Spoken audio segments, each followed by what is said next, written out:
Hello दोस्तों, कैसे हैं आप सब। मैं आशा करती हूँ आप सभी ठीक होंगे। दोस्तों, आज की यह वीडियो बेहद ही इम्पॉर्टेंट होने वाली है क्योंकि आज की वीडियो में हम बात करेंगे हिंदी के अंतर्गत शब्द विचार के बारे में। दोस्तों, यह मोस्ट इम्पॉर्टेंट टॉपिक है, इसलिए आज इसको हम कवर करेंगे। अगर आप चैनल पर पहली बार आए हैं तो चैनल को ज़रूर से ज़रूर सब्सक्राइब कर लें ताकि ऐसी ही महत्वपूर्ण वीडियो आप सभी तक पहुंचती रहे। तो आइए दोस्तों, शुरू करते हैं आज की क्लास। दोस्तों, यहाँ पर शब्द विचार के बारे में हम जान लेते हैं शब्द रूप और शब्द रचना क्या है। तो यहाँ पर दोस्तों अगर हम देखें तो वाक्य की न्यूनतम इकाई शब्द होती है। ये आपको ध्यान रखना है कि वाक्य की जो न्यूनतम इकाई होती है, छोटी इकाई होती है, वो क्या होती है, वो शब्द होती है। और निश्चित अर्थ को व्यक्त करने वाले स्वतंत्र वर्ण समूह को क्या कहा जाता है? निश्चित अर्थ को व्यक्त करने वाले स्वतंत्र वर्ण समूह को शब्द कहते हैं। अगर क्वेश्चन में पूछ लिया जाए कि निश्चित अर्थ को व्यक्त करने वाले स्वतंत्र वर्ण समूह को क्या कहा जाता है, तो आपका उत्तर होना चाहिए कि उसको शब्द कहा जाता है। शब्द के लिए सार्थक होना आवश्यक है। ऐसे सार्थक शब्दों का अर्थ शब्दकोश में दिया होता है। अगर दोस्तों शब्दों की बात करें तो शब्द कैसा होना चाहिए? शब्द सार्थक होना चाहिए जिसका कोई अर्थ निकलता हो। तो ये आपको ध्यान रखना है। भाषा वाक्यों से और वाक्य शब्दों से निर्मित होते हैं। यहाँ पर ध्यान देने वाली ये बात है कि भाषा किससे निर्मित होते हैं? तो भाषा वाक्यों से, और वाक्य किससे मिलकर बना होता है? तो वाक्य शब्द से मिलकर बना होता है, शब्दों से निर्मित होता है। अतः शब्द भाषा की महत्वपूर्ण इकाई है। तो आपको ध्यान रखना है कि शब्द जो होता है वह भाषा की महत्वपूर्ण इकाई होती है। अब यहाँ पर हम दोस्तों जान लेते हैं शब्द रूप। शब्द रूप क्या है? शब्द रूप वो है दोस्तों, रूप के आधार पर या अर्थ के आधार पर शब्द कितने प्रकार के होते हैं। तो आपको याद रखना है कि अर्थ के आधार पर शब्द 4 प्रकार के होते हैं। अब ये 4 प्रकार कौन कौन से हैं वो भी हम जान लेते हैं। पहला है एकार्थक शब्द, दूसरा है अनेकार्थक शब्द, तीसरा है पर्यायवाची शब्द और चौथा है विलोम शब्द।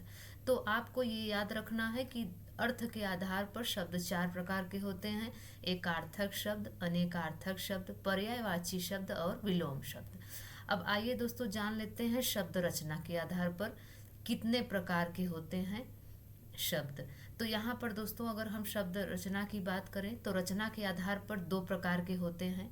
तो कौन कौन से होते हैं? पहला है मूल शब्द और दूसरा है व्युत्पन्न शब्द। अब दोस्तों मूल शब्दों को क्या कहा जाता है? तो आपको याद रखना है कि मूल शब्दों को रूढ़ शब्द भी कहा जाता है। अगर क्वेश्चन में पूछ लिया जाए कि मूल शब्दों को और किस नाम से जाना जाता है, तो यहाँ पर आपका उत्तर होना चाहिए कि मूल शब्दों को रूढ़ शब्द भी कहा जाता है। इनका अस्तित्व कैसा होता है? तो इनका अस्तित्व स्वतंत्र होता है और इनके सार्थक खंड नहीं किए जा सकते हैं। ये भी आपको ध्यान में रखना है, इनके कोई खंड नहीं किए जा सकते हैं। जैसे जैसे कुत्ता हो गया, घर, पुष्प, पुस्तक, मुख, सेना, इन सबको आप तोड़ नहीं सकते हो, इनका खंड नहीं हो सकता है। अगर इनका खंड करेंगे तो ये सार्थक खंड नहीं होगा, इनका निरर्थक अर्थ निकलने लगेगा। तो इसलिए इनको हम तोड़ नहीं सकते। और दूसरा है क्या? व्युत्पन्न शब्द। तो इसका क्या अर्थ है? इसका अर्थ ये है जो 2 या 2 से अधिक शब्दों के योग से या किसी शब्दांश को मूल शब्द से जोड़कर बनाए गए हों। ये क्या कहलाते हैं? ये कहलाते हैं व्युत्पन्न शब्द। ये आपको ध्यान रखना है। और ये कितने प्रकार के होते हैं? तो याद रखिए ये भी 2 प्रकार के होते हैं। 2 प्रकार के कौन कौन से? पहला यौगिक शब्द और दूसरा योगरूढ़ शब्द। 2 प्रकार के होते हैं, यौगिक शब्द और योगरूढ़ शब्द। यौगिक शब्दों की रचना के अंतर्गत क्या क्या होता है? यौगिक शब्दों की रचना के अंतर्गत संधि, समास, उपसर्ग, प्रत्यय द्वारा होती है। ये आपको ध्यान में रखना है। और योगरूढ़ शब्द क्या है? ये वह शब्द हैं जो किसी विशिष्ट अर्थ में रूढ़ हो गए हों। जैसे पंकज का अर्थ है कमल। पंकज का अर्थ क्या है? कमल है। यह इसी अर्थ में रूढ़ हो गया है। तो ये आपको ध्यान में रखना है। और एक मोस्ट इम्पॉर्टेंट क्या ध्यान में रखना है?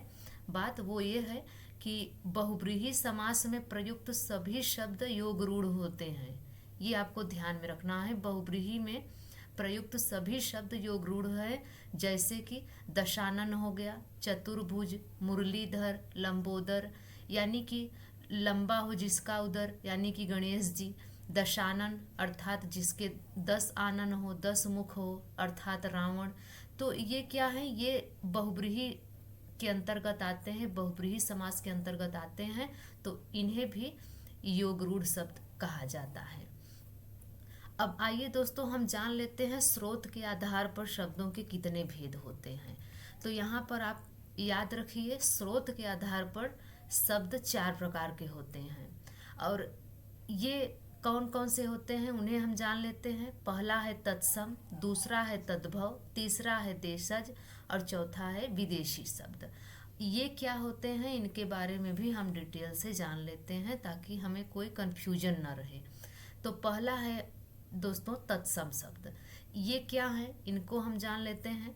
हिंदी में जो शब्द संस्कृत के से ज्यों के त्यों ग्रहण कर लिए गए हैं। याद रखिए, हिंदी में जो शब्द संस्कृत से ज्यों के त्यों ग्रहण कर लिए गए हैं और जिनमें कोई ध्वनि परिवर्तन भी नहीं हुआ है, ये तत्सम शब्द कहलाते हैं। अब जैसे ये शब्द कौन से हैं, जैसे राजा, बालक, धनु, हरि, कपि, लता, वायु, नारी, सत्य, समुद्र, ये सभी कौन से हैं, ये तत्सम शब्द हैं जो कि हिंदी में प्रयोग किए जाते हैं ज्यों के त्यों। अब दोस्तों हम तद्भव को जान लेते हैं। तद्भव शब्द क्या होते हैं। तद्भव शब्द वो होते हैं जो कि संस्कृत से उत्पन्न शब्द हैं। यहाँ पर अगर हम देखें तो हिंदी में प्रयुक्त वह शब्दावली जो अनेक ध्वनि परिवर्तन से गुजरती हुई हिंदी में आई है, तद्भव शब्दावली कहलाती है। तो ये आपको ध्यान में रखना है। तद्भव शब्द दोस्तों जैसे कि हो गया आग, ऊंट, घोड़ा, कबूतर, दूध, लोहा, कुम्हार आदि क्या हैं, ये तद्भव शब्द हैं। इनका विकास किस प्रकार से हुआ है, तो आइए देखते हैं इनका विकास कैसे हुआ है। इनका तत्सम शब्द क्या है, तो अगर हम तत्सम शब्द देखें तो आग जो है ये तद्भव हो गया, लेकिन इसका तत्सम क्या होता है, अग्नि। उसी प्रकार से अगर हम तत्सम शब्द देखें तो कपोत का क्या हो जाता है, कपोत जो है वो तत्सम शब्द है और कबूतर कपोत का तद्भव है। इसी प्रकार घोटक जो शब्द है ये तत्सम शब्द है और घोड़ा तद्भव शब्द हो गया। और इसी प्रकार हम देखें तो दुग्ध जो शब्द है यह तत्सम है और दूध शब्द तद्भव शब्द है। और इस प्रकार से हम देखें तो लौह तत्सम है, लोहा तद्भव है, कुंभकार तत्सम है, कुम्हार तद्भव है। तो इस प्रकार से हम तद्भव और तत्सम के बारे में जान लिए हैं। अब हम दोस्तों देखते हैं देशज शब्द क्या होते हैं। देशज शब्द वो होते हैं जो ध्वन्यात्मक अनुकरण पर गढ़े हुए वे शब्द जिनकी व्युत्पत्ति किसी तत्सम शब्द से नहीं होती, वे इस वर्ग में आते हैं। कहने का मतलब ये है दोस्तों कि ये तत्सम शब्द नहीं है। हिंदी में प्रयुक्त कुछ देशज शब्द हैं, जैसे कि कौन से शब्द हैं, जैसे भोंपू हो गया, तेंदुआ हो गया, फटफटिया, कबड्डी, गड़बड़, थोथा आदि, ये क्या हैं, देशज शब्द हैं। और वहीं पर अगर हम विदेशी शब्द की बात करें तो विदेशी शब्द क्या है, दूसरी भाषाओं से आए हुए शब्द विदेशी कहे जाते हैं। जैसे कि हिंदी में विदेशी शब्द 2 प्रकार के हैं, मुस्लिम शासन के प्रभाव से आए हुए अरबी फारसी शब्द और ब्रिटिश शासन के प्रभाव से आए हुए अंग्रेजी शब्द। ये क्या हैं, ये विदेशी शब्द हैं, तो ये आपको याद रखना है। अब हम अरबी शब्दों को भी देख लेते हैं। कभी क्वेश्चन में पूछ सकता है कि अरबी शब्द आप पहचानिए, कौन से शब्द आपको कुछ दे दिए जाएंगे और फिर आपको उसमें से छांटना रहेगा, पहचानना रहेगा। तो आइए देखते हैं अरबी शब्द कौन कौन से हैं। तो अरबी शब्द होते हैं जैसे अखबार, आदत, आखिर, अमीर, इशारा, इनाम, ईमान, इलाज, उम्र। और क्या होते हैं, औरत, कसूर, कानून, कसरत, किताब, खबर, खराब। इसके अलावा जनाब, जालिम, जुलूस, तहसील, तारीख, तरक्की अब ये तारीख, तरक्की, तहसील, ये सब हम अपने आम बोलचाल की भाषा में प्रयोग करते हैं, लेकिन ये शब्द कैसे हैं, ये अरबी है, तो ये जानना आपको जरूरी है। तकदीर हो गया, तबादला, तमीज, दिमाग, नशा, फायदा, बुनियाद, वकील, मुल्ला, मौलवी, मजहब, मतलब और मशहूर, हकीम, शराब आदि, ये कैसे शब्द हैं, ये अरबी शब्द हैं, तो ये आपको ध्यान में रखना है। इसी क्रम में हम देखते हैं फारसी शब्द कौन कौन से हैं। फारसी शब्द में जैसे अदा, अमीर, अगर, आमदनी, आईना, अदालत, आवाज, आफत, आसमान, कमीना, कारीगर, किशमिश, खुश, गर्द, गवाह, गिरह, चादर, चश्मा, चेहरा, जुलाहा, जिगर, जोश, दफ्तर, दवा, दीवार, दिलेर। जैसे हो गया दोस्तों दुकान, दलाल, पाजी, पजामा, परहेज, बादाम, बेकार, बेरहम, मजदूर, सरदार, ये सब क्या है, ये फारसी शब्द हैं। इसके अलावा सूद हो गया, सौदागर, साहब, हजार आदि, ये कैसे शब्द हैं, ये सब फारसी शब्द के अंतर्गत आते हैं। और वहीं पर हम देखें तुर्की शब्द किस प्रकार से हैं, तो तुर्की शब्द में आते हैं जैसे तोप, तमगा, तमाशा, कैंची, खंजर, चेचक, चम्मच, बेगम, बारूद, बहादुर, मुगल दरोगा, सराय, बीबी, तोशक, लाश आदि, ये कैसे शब्द हैं, ये तुर्की शब्द के अंतर्गत आते हैं। वहीं हम अंग्रेजी शब्द को देखते हैं, तो अंग्रेजी शब्द क्या है, जैसे अफसर हो गया, अपील, कमेटी, कलेक्टर, गिलास, अस्पताल, गैस, टिकट, रेल, साइकिल और motor, TV, police, pen, pencil, school, tie, commission, register, car, button, ये सभी कैसे शब्द हैं, तो ये सभी अंग्रेजी शब्द हैं। और इसी क्रम में हम देख लेते हैं फ्रेंच शब्द कौन कौन से हैं। तो फ्रेंच शब्द के अंतर्गत जैसे लैंप, मेयर, आल्पिन, कूपन, पिकनिक, मीनू, ये सभी फ्रेंच के अंतर्गत आते हैं। और वहीं पुर्तगाली शब्द कौन कौन से हैं, तो पुर्तगाली में जैसे आलू हो गया, प्याला, तौलिया, गमला, काजू, ये सभी पुर्तगाली शब्द हैं। अब दोस्तों हम कुछ मोस्ट इम्पॉर्टेंट शब्दों को देखेंगे, तत्सम शब्द और तद्भव शब्द, जो कि एग्जाम में आने के चांसेज रहते हैं। तो यहाँ पर अगर हम तत्सम शब्द को देखें तो कोटि तत्सम शब्द हो गया, इसका तद्भव क्या हो जाता है, इसका हो जाता है करोड़। वहीं पर हम कोकिल की बात करें, कोकिल शब्द तत्सम है और कोयल तद्भव है। वहीं पर कदली शब्द जो है तत्सम है, केला इसका तद्भव है।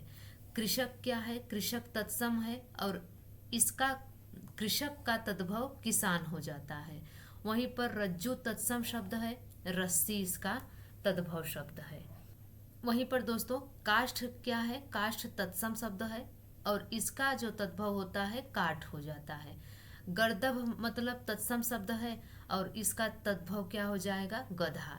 इसी क्रम में द्विपहर को हम तत्सम शब्द कहते हैं और दोपहर इसका हो जाता है तद्भव।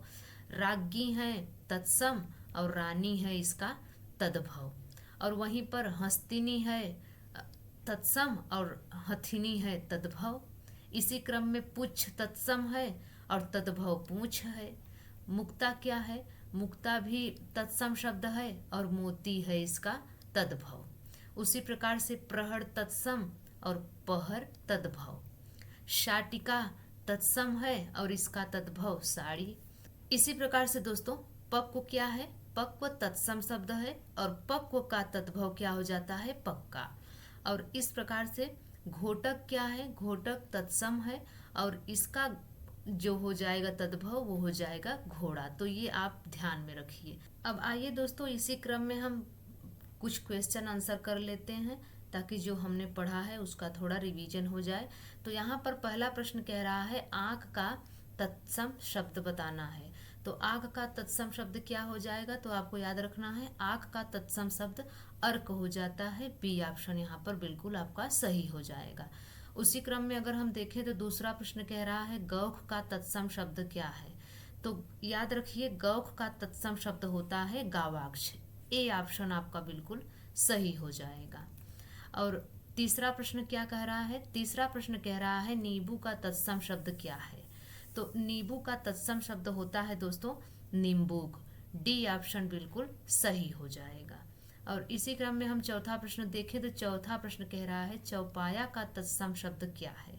तो यहाँ पर चौपाया का तत्सम शब्द हो जाता है चतुष्पद। बी ऑप्शन बिल्कुल सही हो जाएगा।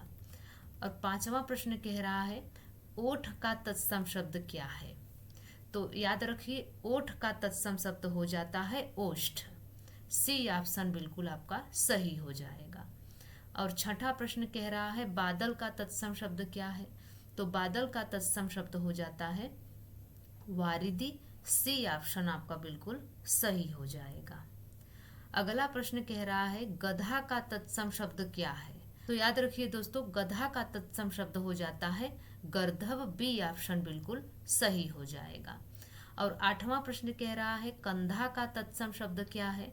तो यहाँ पर दोस्तों कंधा का अगर हम तत्सम शब्द देखें तो इसका हो जाएगा स्कंध। बी ऑप्शन बिल्कुल सही हो जाएगा।